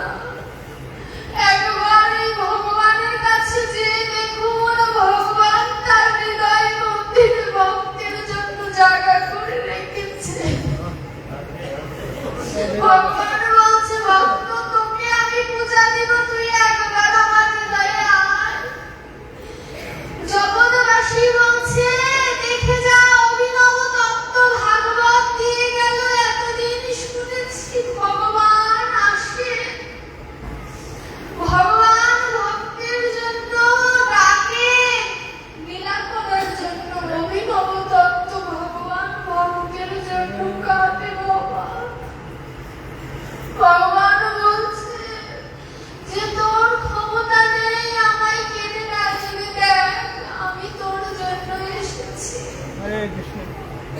গৌরাঙ্গ মহাপ্রভু নদিয়াতে লাঠি নিয়ে বের হয়েছে নগরীতে। কেন জানো বাবা? কর নেওয়ার জন্য। শ্রীবাস বললেন যে কর যদি দিতে হয় তাহলে চাঁদ কাজী মলয় কাজীর কাছে যেয়ে যাব, তোমায় দেব কেন?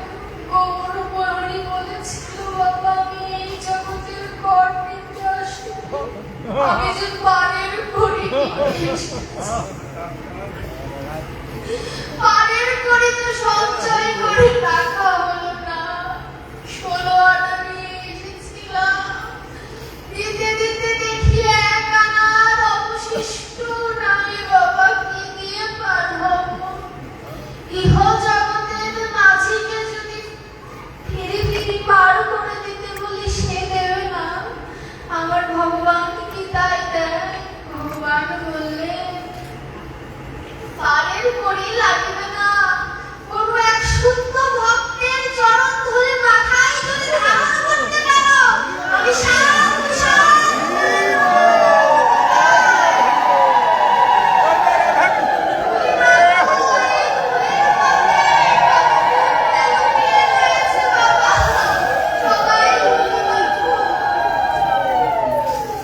এই ধুলি ভগবান গোবিন্দ মেখেছিলেন আর বলেছিলেন এই ধুলি মধুর বাবা, সকলে ধুলি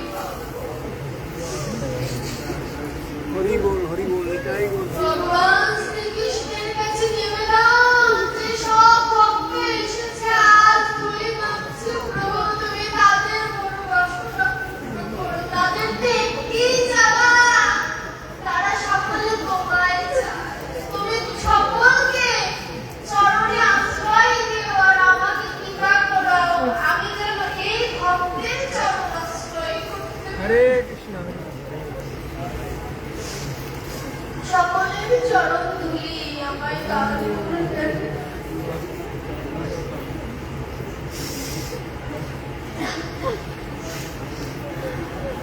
মালা গাঁথা শেষ করার পূর্বে তুমি এলে এই ঘরে, শূন্য হাতে বরং তোমায় করবো কেমনে? একটা মালা তৈরি করার কথা ছিল। কি মালা জানো? 5টি কর্মেন্দ্রিয়, 5টি জ্ঞানেন্দ্রিয়, 6টি রিপু, 16টি ফুল দিয়ে একটি মালা গাঁথার কথা ছিল। সেই মালা কি দিয়ে গাঁথার কথা ছিল?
হরে কৃষ্ণ দেখুন ভজনটা কি ধরনের হয়, যে এবারে পাষাণ দেহে যদি গোবিন্দ পদাঘাত করে তার কমল চরণে ব্যথা লাগবে, কিন্তু আমার হৃদয়ে পদ্মে সে কিন্তু পদ্ম ফুলের মতো কমল, সেই কমল হৃদয়ে তুমি পদাঘাত করো যাতে ফুলটা প্রস্ফুটিত হতে পারে, আমি যেন তোমার সেবায় লাগে।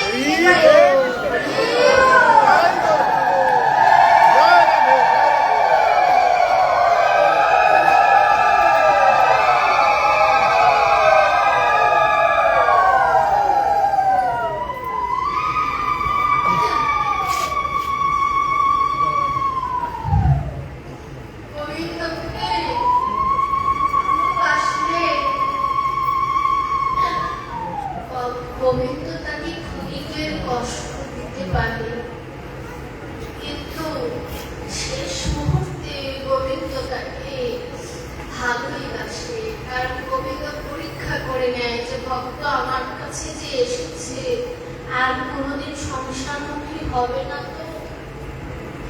এই পরীক্ষা করার জন্য গোবিন্দ আমাদের পরীক্ষা করে নেয়। দুধ একটি প্রদীপ জ্বালাতে আপনি যদি একটি প্রদীপের মধ্যে দুধ ঢেলে দেন, প্রদীপ কি বাবা জ্বলবে? জ্বলবে না। সেই দুধকে যদি আপনি প্রক্রিয়াজাত করে ঘি তৈরি করেন, প্রদীপ কি জ্বলবে না? জ্বলবে। আমার দেহটাও তত্ত্ব, এই দেহ দিয়েই ভজন সম্ভব, কিন্তু আমার দেহের মধ্যে যদি মায়া আচ্ছন্ন থাকে, দুধের মতো মায়া আচ্ছন্ন থাকে, তাহলে জ্ঞানের প্রদীপ জ্বলবে না। আবার আমার এই দেহে মায়া আচ্ছন্ন দেহকে যদি আমি কৃষ্ণ নামের দ্বারা পবিত্র করে ঘৃত প্রক্রিয়াজাত করতে পারি, এই দেহে গোবিন্দকে স্মরণ করা সম্ভব। দুধ আর ঘিয়ের পার্থক্য এখানে। নিজের দেহটাকে তৈরি করতে হবে ঘিয়ের মতো, যাতে দেওয়ার সাথে সাথে জ্ঞানের প্রদীপ জ্বলে ওঠে। জ্ঞানের প্রদীপ জ্বলে ওঠে। আমাদের জ্ঞানের প্রদীপ জ্বালানোর জন্য কিসের প্রয়োজন? গুরুদেবের প্রয়োজন। আচ্ছা জানেন এই ভক্তি জগতে প্রথম গুরুকে, শিষ্যকে জানা আছে কারোর? এই ভক্তি জগতে প্রথম গুরু হচ্ছে রাধারানী এবং প্রথম শিষ্যা হচ্ছে চন্দ্রাবলী। একজন বামা নায়িকা, একজন দক্ষিণা নায়িকা। কৃষ্ণ যখন মথুরায় চলে গেলেন, রাধারানীর প্রাণ যায় অবস্থা, তখন রাধারানী চন্দ্রাবলীকে ডেকে বললেন যে শোন চন্দ্রাবলী, তোকে আমি কৃষ্ণ ধর দিয়ে যাব। তখন চন্দ্রাবলী বলে যে তোর মরণের সময় তুই প্রলাপ করছিস, তোর তো নিজেই কৃষ্ণ হারা, আমায় কৃষ্ণ কি দিবি? বলল যে আমি তোকে সাক্ষাতে কৃষ্ণ না দিতে পারলেও কানে কানে কৃষ্ণ ঠিকই দিয়ে যাব। রাধারানীর ভক্তি জগতের প্রথম গুরু যিনি চন্দ্রাবলীর কানে বীজ মন্ত্র দিয়ে দিলেন, এবং এই চন্দ্রাবলী আর বলরাম মিলিত তনু হচ্ছে নিত্যানন্দ মহাপ্রভু, অনন্ত মঞ্জুরি যাকে বলা হয়।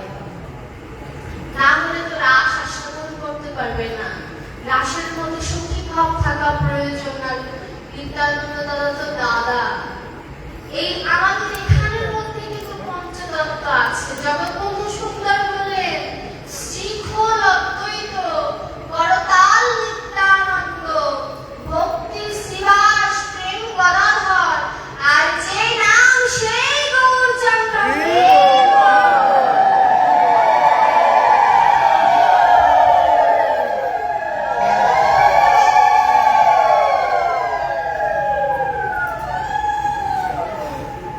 এবার বলতে পারেন এই যে আমরা মালা জপ করি, কেউ গুরু মন্ত্র দিয়ে জপ করি, কেউ কৃষ্ণ নাম দিয়ে জপ করি, তাই না? মালায় 108টা উঠি কেন? কম হলো না কেন? বেশি হলো না কেন? কুরুক্ষেত্র যুদ্ধ কেন 18 দিনে হলো? কম হলো না কেন? বেশি হলো না কেন? ভাগবতে 18টা মহাপুরাণ রয়েছে, এগুলো সবকিছুর মধ্যে 18 শব্দটা উল্লেখ্য বিষয়, তাই না? মালার যে উটি, 8টি বড় যে 8টি উটি, সেটি হচ্ছে 8টি সখী। এই 8 জনের আবার 8টি করে সখী রয়েছে, তাহলে 64 জন সখী, 8 জন প্রধানা সখী, আর 32 জন সখা, আর 4 জন হলেন বৃন্দা, দুর্গা, মীরা আর মহাদেব। এই হচ্ছে 108টি কোটি। আরো ভাগের অনেক কিছু বের হয়, ওদিকে না যে এটি সহজ উপাখ্যান। এটি হচ্ছে, আর এই যে মাঝখানে শূন্যটা হচ্ছে ব্রহ্ম, মাঝখানে শূন্যটা হচ্ছে ব্রহ্ম। আর 18 শব্দের অর্থে যে 18 মোকাম আমার দেহ, এই 18 মোকাম দেহের কথা সব জায়গা উল্লেখ করা হয়েছে। সে 18 মোকাম তত্ত্ব আমি একটু স্মরণ করবো, সবকিছু তার বলা যায় না। চূড়া মধ্যে চূড়ামণি ব্রহ্ম পাশে স্থিতি, তার মধ্যে মহাবিষ্ণু করেন বসতি। চক্ষুতে কালাচাঁদ করেছে ধ্যান, নাসিকাতে নিত্যানন্দ করে মধুপান। কণ্ঠেতে শ্রী চৈতন্য গোসাই হয়ে সাবধান, মুখেতে ভদ্রাক্ষ তৎপত্রিশ বদন। জিহ্বাতে নারদ মুনি বাজায় কুণ্ডল, জিহ্বার নিচে বসে গয়া গঙ্গা জল। আল জিহ্বায় সরস্বতী, বামিতে শ্রীরাম, কণ্ঠেতে শ্রী কানাই, বাহুতে বলরাম। শ্রী গোবিন্দ দান অধিপতি, সপ্তম বসে শ্রী জগন্নাথ করেন বসতি। নাভি মূলে ব্রহ্মা সদা করেছে লীলা, লিঙ্গে মহাদেব বসিল এ চন্দ্রকলা। গুজ্জদ্বারে বসে আছে নারু গোপাল, কামিনীর সঙ্গে বড়ই রসাল। হাঁটুতে শক্তি স্থিতি বসুমতি পায়, 18 মোকাম তত্ত্ব শোনা মহালয়। এই 18 মোকাম তত্ত্ব যে করতে পারে জয়, সে সর্বানন্দ ধাম জয় করতে পারে। এই 18 মোকাম তত্ত্ব, এই আমার দেহটা, এর যে কৃষ্ণের ভাগবত আসলে ভাঙা যায় না। এই 18 মোকাম তত্ত্ব গুরুদেবের কাছে জেনে নিতে হবে যে কোথায় আমার এই দেহের মধ্যে রাস চলছে, আমার এই দেহের মধ্যে বৃন্দাবনের সকল কর্ম চলছে। 84 কোষ বৃন্দাবন আমার এই দেহের মধ্যেই অবস্থিত, একে বুঝতে হবে। কিন্তু যে ভজনের কথা বলিও না যথা তথা, ভজনটা গোপনের বিষয়, কিছু গোপনের বিষয় গোপনেই রাখতে হয়। এখন বলতে পারেন যে গোবিন্দ ভজনে আমার গোপনীয়তার প্রয়োজন কি? গোপনে কিছু আছে বলে গোবিন্দ গুরুদেব গোপনেই দিয়ে থাকেন। আবার আমরা জপ করার সময় কিন্তু হাতটা ভিতরে রেখে জপ করি। গোপনে যে গোবিন্দ ভজে সেই তো হয় গোপী, কিন্তু সাবধান, গোপী ভাব সর্বত্র ফলানো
হয়? মালা জপ করতে হবে, 3 ভাবে মালা জপ করা যায়। হরিদাস ঠাকুর 3 লক্ষ বার নাম জপ করেছে, তাই না? যেখানে আমাদের শ্বাস প্রশ্বাসে 3 লক্ষ বার যায় না।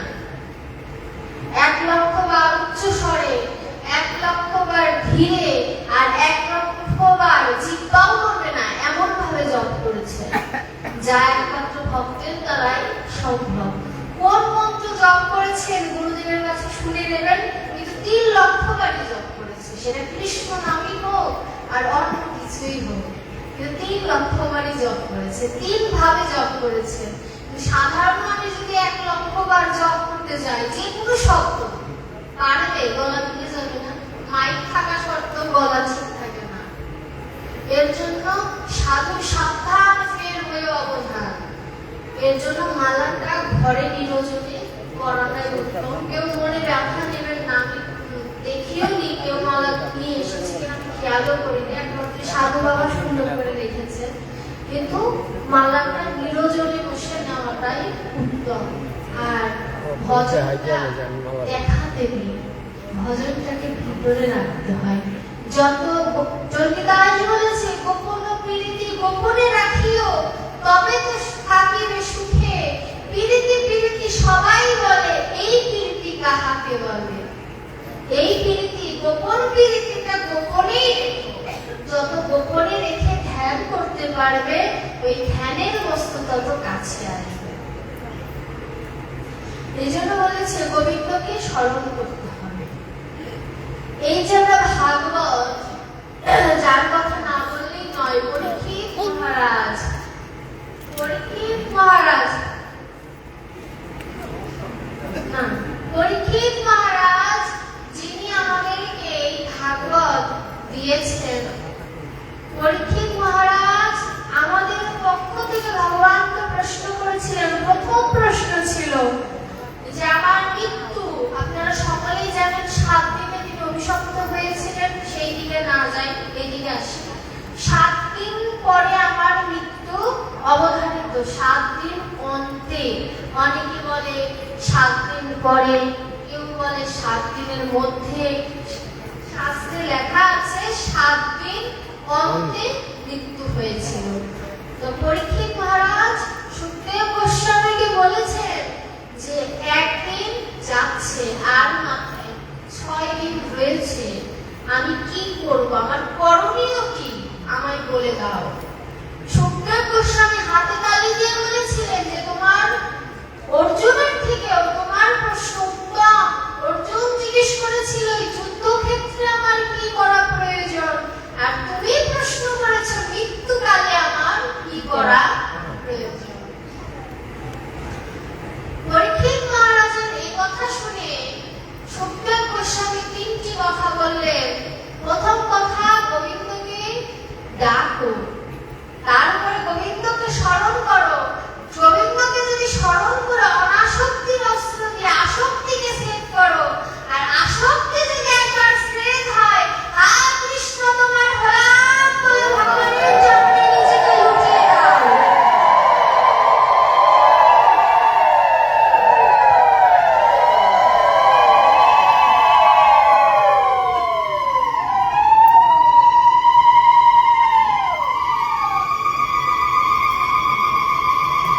কলিযুগে দাপর এবং কলিযুগের সন্ধিক্ষণে রাজাকে আমরা যদি প্রশ্ন করি, সবাই এক বাক্যে কিন্তু বলবেন পরীক্ষিত মহারাজ, তাই না? দাপর এবং কলির সন্ধিক্ষণের রাজা আমরা সকলে জানি পরীক্ষিত মহারাজ। আমি নিজেও এতদিন জানতাম।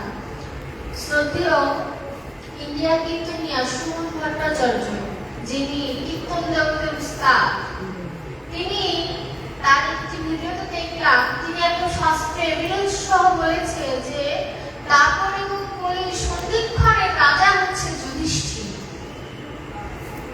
আশ্চর্যের বিষয় না? এতদিন জেনে আসলাম কি, এখন আমি কি বলছি, পাঠ ভুল বলছি। আমি নিজেও ভেবেছিলাম যে উনি বোধহয় ভুল বলছেন, পরে না দেখলাম সত্যি তাই। দাপর এবং কলির সন্ধিক্ষণের রাজা ছিল যুধিষ্ঠির।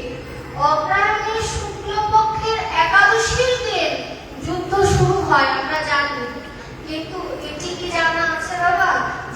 যুদ্ধ শুরু হয়, যেদিন বিদা দেয় সেদিন কিন্তু যুদ্ধ হয়নি।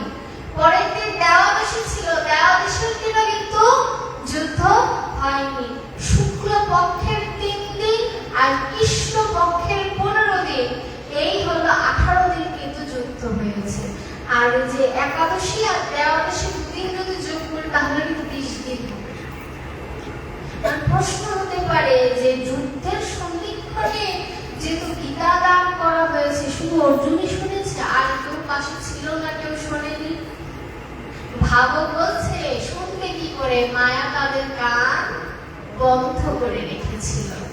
সবাই যদি শুনতো তাহলে গীতার অমর্যাদা হয়ে যেত। ডায়মন্ড যদি ফিরি ফিরি দেওয়া হয়, ডায়মন্ডের মূল্য কি থাকে? ডায়মন্ড ফিরি ফিরি দেয় না বলে তো ডায়মন্ডের স্বর্ণের থেকেও দাম বেশি। তদ্রূপ ওই যুদ্ধক্ষেত্রে গীতা দেওয়া সত্ত্বেও কেউ শোনেনি, শুধু শুনেছে অর্জুন আর সঞ্জয় দিব্যচক্রের মাধ্যমে দর্শন করে অন্ধ রাজাকে শোনালেন।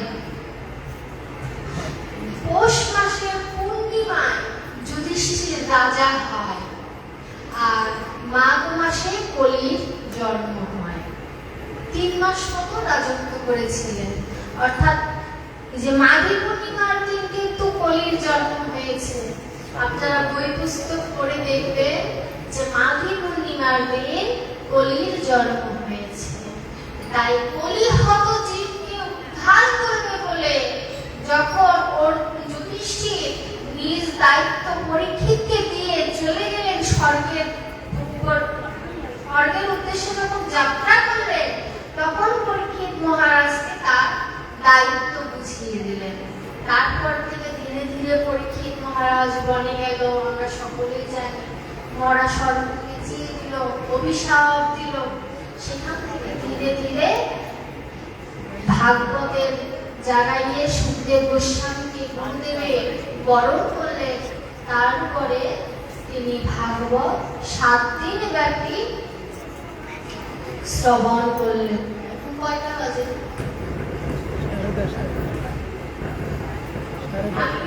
সাড়ে 10টা। আপনারা বলতে বললে আমি বলবো। আপনারা বলতে বললে আমি সারা রাত বলতে সমস্যা। ভক্ত থাকলে ভক্তই বলাই, আমাদেরকে ক্ষমতা আছে বলা। গৌর নিজে এসে নিজের কথা বলিয়ে দেবে, আমরা তো উপলক্ষ।